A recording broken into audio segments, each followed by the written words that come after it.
Ya Nabi, salam alaika. Ya Rasul, salam alaika. Kita akan kembali melanjutkan pelajaran kita dalam kitab hadis Kutubul Falihin yang dikarang oleh Sayyidina Habib Umar bin Muhammad bin Salim bin Hafid. Hadis malam ini hadis yang ke-87 dari kitab Kutubul Falihin, dibawa oleh seorang sahabat Abu Musa al-Ash'ari yang bernama Abdullah, berasal dari kota Yaman, meninggal dunia tahun 44 Hijriah. Banyak meriwayatkan hadis-hadisnya Rasul, kurang lebih 163 hadis, dan sudah beberapa kali kita kupas sejarah beliau.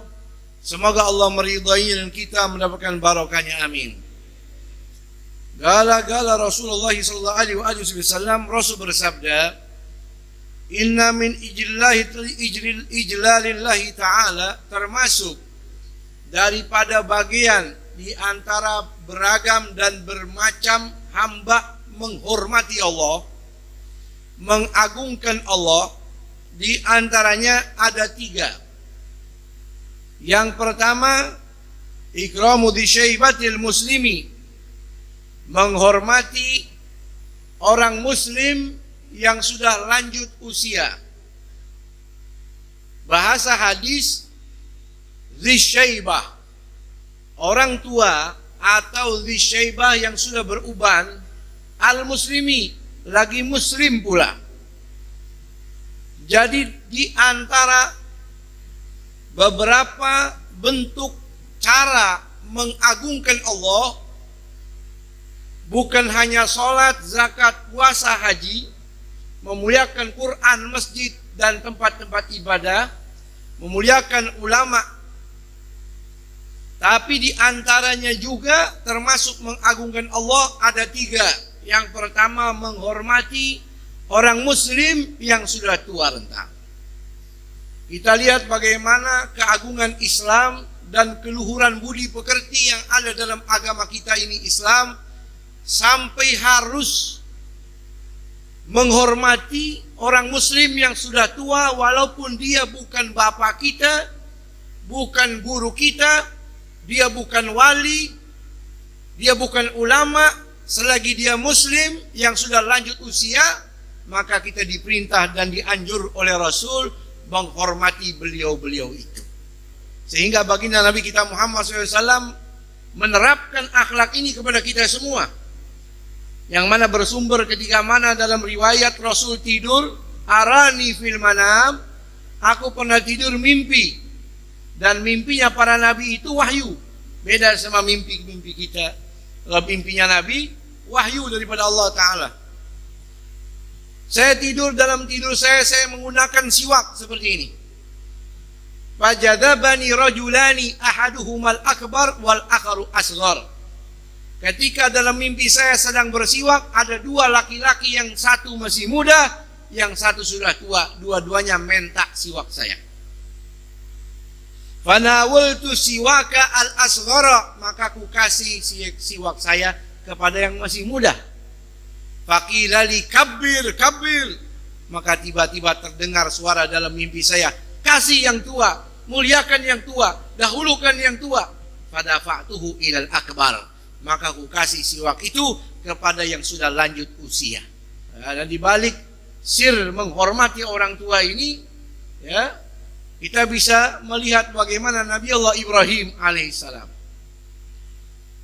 Nabi Allah Ibrahim ketika melihat muncul uban di kepalanya, syaibah, ada uban, dan Nabi Ibrahim ini orang yang pertama mendapati uban. Manusia pertama yang beruban, Nabi Allah Ibrahim. Ketika melihat muncul uban di kepalanya, faqala ya Rabb, ma hadza, apa nih ya Allah? Rambut yang hitam tiba-tiba keluar ada yang putih. Tanya sama Allah. Faqala ya Ibrahim wagarun, kata Allah, wahai Ibrahim, uban itu adalah wagarun, kebesaran. kedudukan, martabat. Faqala zidni waqaran. Kalau begitu ya Allah, tambahkan kepada saya lagi keberkahan, tambahkan kepada saya lagi kebesaran, tambahkan martabat dan kedudukan saya dengan banyak beruban. Baginda Nabi kita Muhammad sallallahu alaihi wasallam datang untuk kita di alam dunia ini memperbaiki akhlak. Di antaranya menghormati orang tua. Kenapa? Ibadahnya lebih banyak daripada kita yang masih muda. Al-Imam Al-Aidarusil Akbar Habib Abdullah, beliau punya anak Al-Habib Abu Bakar. Ketika hendak berdakwah, kata abahnya, jangan dakwah dulu, kamu cari orang lebih hina daripada kamu. Keluar ke pasar, pertama yang dia jumpai orang yang sudah tua. Dia mengatakan, ini orang sudah tua, pakaiannya dekil, pasti dia lebih hina daripada saya. Lalu dia berpikir, Masya Allah, ini orang telah lanjut usia di dalam agama Islam, maka pasti ibadahnya lebih banyak daripada saya, maka orang ini lebih mulia daripada saya. Yang kedua, kita diperintah oleh Rasul, dan daripada tanda mengagungkan Allah di antaranya, yang kedua, menghormati hamilul Quran. Dalam bahasa Arab, hamil orang yang bawa Quran. Tapi maksud yang dituju bukan pembawa Al-Quran, tapi al-hufadz wa ya'malu bima fi. Hamil Quran itu orang yang menghafal 30 juz atau setengah tapi ngamalin. Itu disebut hamilul Quran. Ini hamilul Quran kalau mukhlis karena Allah, kalau dia mati dalam kubur, tubuhnya, kulitnya tidak disentuh oleh binatang dalam kubur. Hamil Quran. Makanya dalam fikih, kalau saya tidak salah, yang dianjurkan untuk menjadi imam, siapa yang nomor pertama? Dia faqih, ngerti ilmu fikih, wa aqra'uhum lil Quran, dan yang paling ngerti soal Al-Quran. Apalagi kalau dia hafal. Memang saat ini banyak penghafal Al-Quran, tapi yang ngerti fikih. Nah, ini nggak balance. Ketika orang ngerti fikih, hafal Quran, maka dia orang yang harus dikedepankan menjadi imam, saudara. Kita harus hormati hamil Quran. Ya, tapi kata Nabi ada kaitannya, syaratnya. Yang macam apa? Ghairil ghali. Penghafal Qur'annya bukan yang ghali, bukan al-ghali fihi. Apa itu al-ghali? Di sini kita lihat artinya tanpa berlebih-lebihan. Maksudnya bagaimana? Qalu al-ulama al-ghali fihi, yaitu al-mubtadi yahmilul Qur'an bima la yahtamiluh. Al-Ghalifi, orang yang berlebih-lebih ini, orang yang mengada-ngada dalam urusan Al-Quran di zaman sekarang yang baru.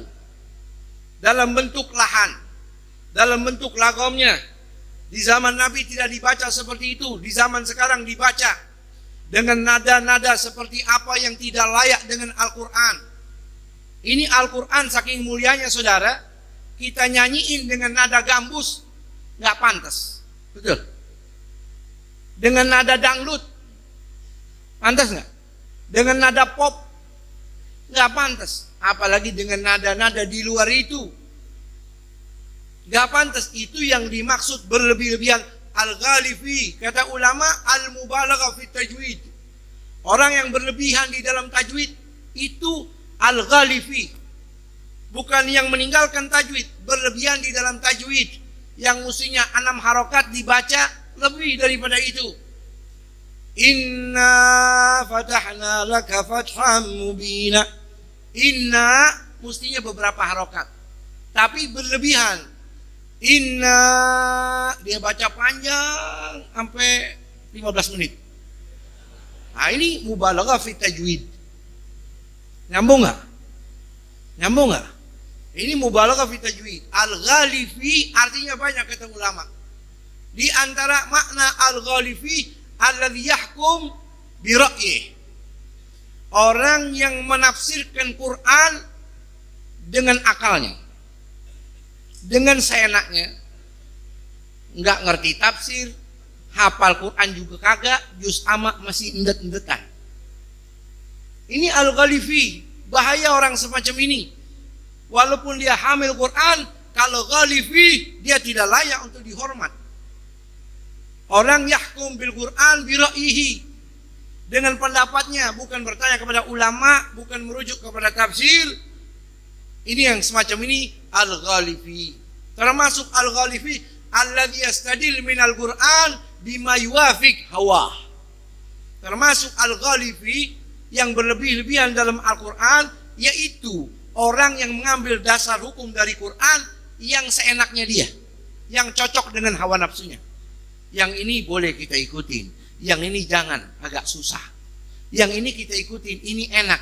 Ayat yang ini jangan kita ikutin, nggak enak, nggak dapat duit kita. Itu al-Ghalifi. Atau kata ulama al-Ghalifi alladzi yadhhak bihin nas. Al-Quran dijadikan bahan ketawaan. Na'udzubillahi min. Ada orang baca qiraah sab'ah. Qiraah sab'ah. 7 qiraah dibaca. Tapi di depan pengamen. Bukan di depan santri, bukan di depan qori, bukan di dalam masjid.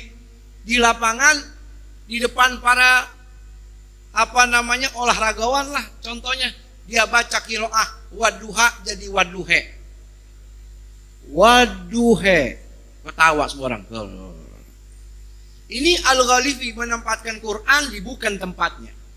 Atau ditempatkan Quran di tempat yang tidak layak. Selamatan bioskop misal. Selamatan bioskop. Baca Quran. Pantas nggak? Pantas nggak? Nggak pantas. Selamatan rumah. Selamatan tasyakuran di tempat-tempat rumah lah minimal bacain Quran supaya ada cahaya itu rumah itu layak. Tapi kalau selamatan tempat biliar, bioskop, ayo panggil qori, kita selamatan, bacaannya enak. Ini di mana? Di biliar. Pantas nggak? Hadzal Ghalifi, orang yang berlebih-lebihan. Satu. Yang kedua al-jafi anhu. Al-jafi anhu di sini kita lihat artinya berlonggar-longgar. Maksudnya al-jafi anhu yansa ba'da ma hafidhahu wa yatruk wara'ahu dhihriyan. Dia sudah hafal lalu lupa, dia enggak ulangin, dia tinggalin tuh Al-Qur'an. Nauzubillahi min dzalik. Dia pernah hafal Quran, enggak dia murajaahin, enggak diulangin, dia taruh tuh Al-Qur'an, boro-boro dia baca. Hafalannya semua hilang. Ini al-jafi anhu. Mestinya dia baca Quran, dia ulangi, bagaimana supaya hafalannya jadi kuat. Betul. Mudah-mudahan Allah jadikan kita orang-orang yang cinta Quran, memahami isi Al-Quran, bisa mengikuti apa yang diperintah dan diajar oleh Allah dalam Al-Quran. Dan Allah jadikan Al-Quran untuk kita sebagai imam. Amin ya rabbal alamin. Hormati itu Al-Quran. Yang terakhir disebut di sini ikrami bi sultanil muqsid. Menghormati sultan. Sultan itu penguasa, bisa diartikan juga zaman. Menghormati penguasa atau pemimpin pemerintahan al-muqsiti, yang adil. Kita punya pimpinan adil, hormatin. Itu perintah dari baginda Nabi kita Muhammad SAW, dan itu mudah-mudahan menjadi harapan kita semua, negeri kita mendapatkan pemimpin yang adil. Ya, sebagaimana pemimpin zaman dahulu. Pemimpin Sayyidina Umar bin Khattab, siang gak tidur, malam gak tidur. Kalau tidur waktu siang khawatir teledor dalam urusan rakyatnya, malam gak tidur khawatir teledor dalam urusan haknya pada Allah. Bangun malam tahajud Sayyidina Umar. Umar Abdul Aziz, pemimpin yang bijak. Saking adilnya Umar ibnu Abdul Aziz ketika menjadi presiden, jangan lagi orang, binatang gak ada yang berantem. Semut nih semut, jangkrik, ayam jago, gak ada yang ribut. Tidak ada orang yang cerai. Kalau dengar waktu azan sholat, penggembala domba tinggalin dombanya, dijagain sama serigala. Bubar dari sholat kembali, serigala masih duduk rapi, akhlak. Dombanya pada ngobrol sama apa? Serigala. Orang dari kejauhan, dari luar pulau datang, lihat negeri begitu tentram, tanya, kenapa nih? Kok bisa begini? Kambing sama domba jadi sohib, bersahabat. Qalu lamma stalaha rabbu dhi'bi ma rabbil ghanam. Karena rakyat di sini semuanya adil pemimpinnya adil, maka binatang juga nggak ada yang bertengkar, nggak ada yang ribut, nggak ada yang berkelahi. Dan semoga orang-orang tua kita panjang umur, sehat walafiat, dan Allah anugerahkan kepada kita semua dalam sanubari kita akhlak budi luhurnya Rasulullah, menghormati orang-orang yang lebih tua. Amin ya rabbal alamin. Assalamualaikum warahmatullahi wabarakatuh.